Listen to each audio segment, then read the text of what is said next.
Take a good look at this picture, people, because that is probably the last time that you ever gonna see Sting and the Undertaker be in the same building ever again.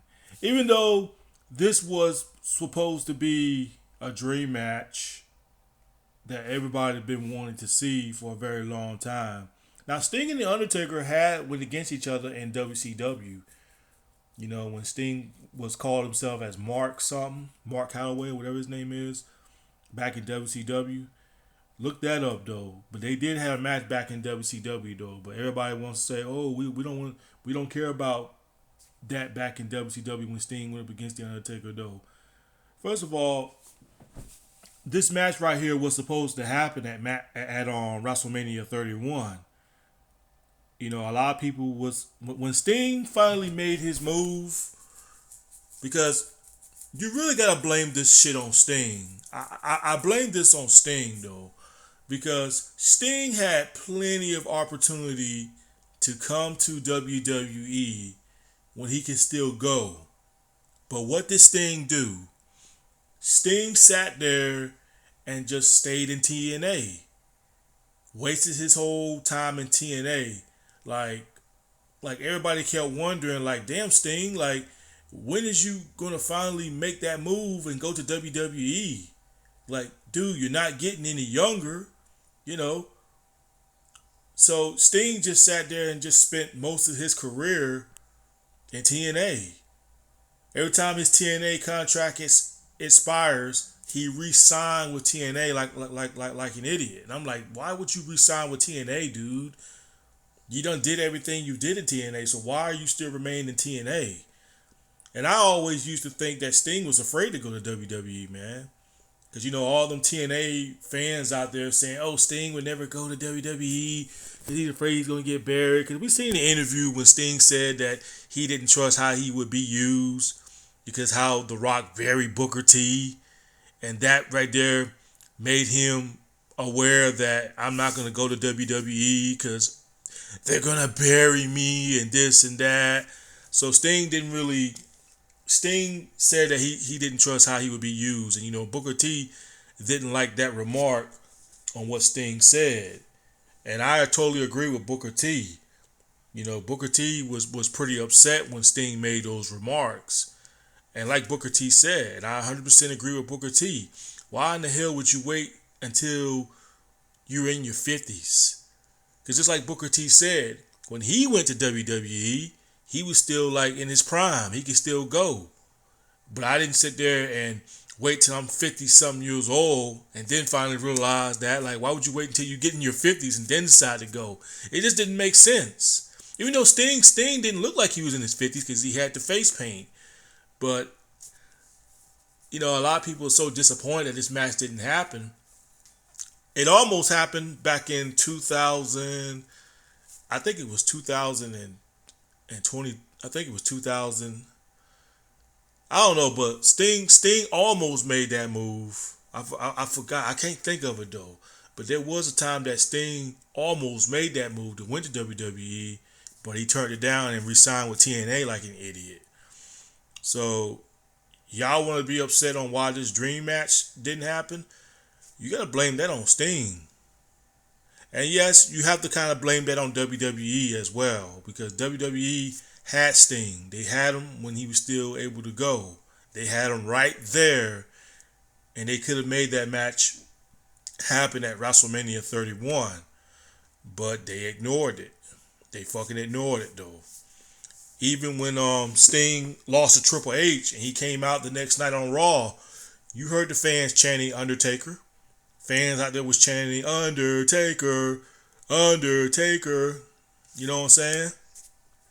They had an opportunity to do it, but, you know, Sting fucked around and got hurt, and WWE had to let him go because, you know, they didn't want to risk this guy working injury, you know, for a guy his age. So you have to blame that on Sting, and you have to blame that on WWE for not allowing it to happen right there and then when they had the chance before Sting got injured.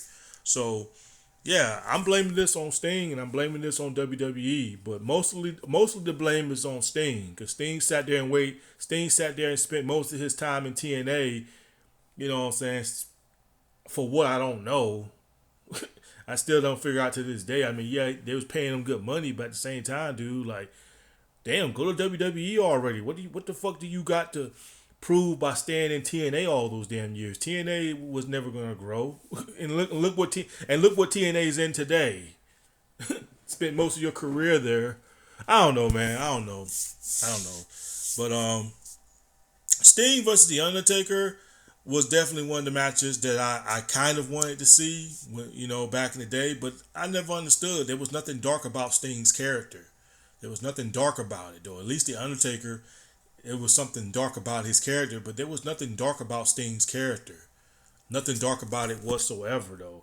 But how I think this match should have went down, though. Let's say if they did let this match happen, though. How do they think they should have done? A lot of people think that if Sting would have went up against The Undertaker at WrestleMania, he would have lost. Especially if The Undertaker still had his streak. If The Undertaker still had his streak and Sting came out there and saying, like, hey, I'm going to be the one that break his streak, which it wouldn't make sense, though, because why would Sting... I mean, yes, it'll be a good match. It would be a good match, though.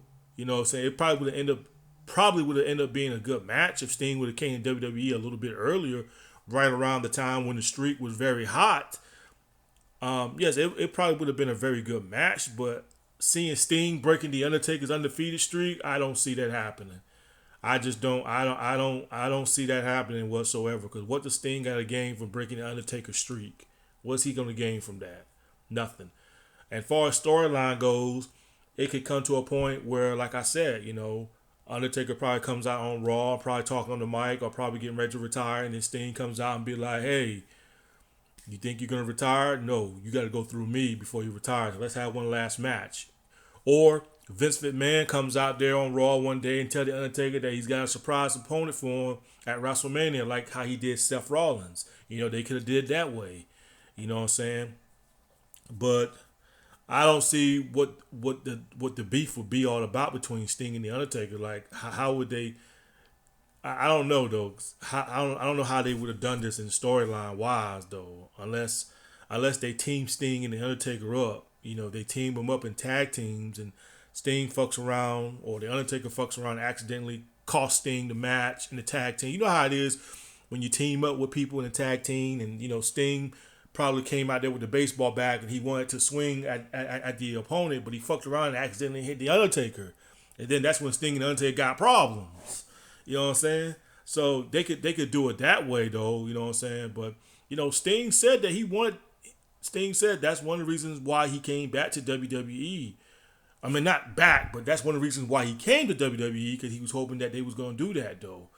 They was going to hope that they was going to do a Sting versus The Undertaker match, and WWE just didn't see no money in it, though, because again, had they done this 11 or 12 years ago, 13, 14 years ago, oh, it would have been something. It definitely would have been something, though. But they both are older now, and do you really see Sting taking a choke slam? Now I could see Sting taking a tombstone, but do you really see Sting at his age taking a choke slam, taking the last ride? Like, I don't see Sting taking those kind of bumps. I just don't see that, though. You know what I'm saying? When you go up against The Undertaker, how The Undertaker not gonna choke slam you at WrestleMania? Like, how he's not gonna do that? It's just not gonna work. I mean, we saw the disaster what happened with Goldberg versus The Undertaker. We saw the disaster of that. So Undertaker trying to choke Sting, I can just see the choke slam just looking very sloppy. You know what I'm saying? Very sloppy, though. Because they both are older guys, and they both not gonna want to take major bumps. You know what I'm saying? So if this match would have happened, Undertaker definitely would have got a victory over Sting. I don't see Sting beating Undertaker at WrestleMania, because look what they did with Sting losing to Triple H. If they would allow Sting to lose to a guy like Triple H at WrestleMania, of course they would allow The Undertaker to beat Sting. So imagine if Triple H was The Undertaker. Let's say if Sting and The Undertaker would have won at WrestleMania. Excuse me. Let's say if Sting and The Undertaker did had a match at WrestleMania 31st. Undertaker would have won, because they let Triple H beat Sting. So if Triple H won, he would have lost to the Undertaker. So if you're a Sting fan and you hoping that Sting is gonna beat the Undertaker at WrestleMania, please. And here's another thing too, man. That if Sting would have came to WWE somewhere around 2011, I think it was 2011, 2010, that was the best perfect time for Sting to come to WWE. But the big question is, can Sting put on that kind of match? Now, we seen how Shawn Michaels and Undertaker put their match on at WrestleMania. And the question is, can Sting do it? Can he put that kind of match on? You know what I'm saying? That's the big question. Can Sting have people say, holy shit? Does Sting have that in him? You know what I'm saying? I'm not talking about now, but that was back in 2011, back in 2010, when Sting's contract fucking expired in TNA. And that was the perfect opportunity for him to jump to WWE back then. But he re-signed with TNA like a dummy. And that's what fucked it up. Sting sat there and signed with TNA for another 3 or 4 more years, wasting his career there. And then when he got too old, he went to WWE, and then his body broke down on him when he went up against Seth Rollins.